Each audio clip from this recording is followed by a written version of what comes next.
Assalamualaikum warahmatullahi wabarakatuh. Nama saya Muhammad Gatvan Safir dari 10 IPS 2. Saya mau menceritakan dongeng Sunda yang berjudul Kabayan Plasir ka Amerika. Kabayan jeung mitohana plasir ka Amerika. Di ditu maranehna jalan-jalan ka museum. Kabayan keur melototan mumi Mesir kuno. Pas di handapeun peti batuna aya tulisan 1227 BC.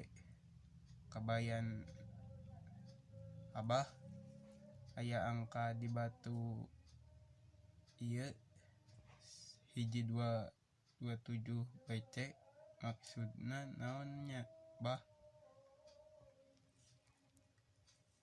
Abah, anjeun mah dasar kampungan, katinggali kurang gaul, teu bener kanyaho, eta teh pin BlackBerry na Firaun.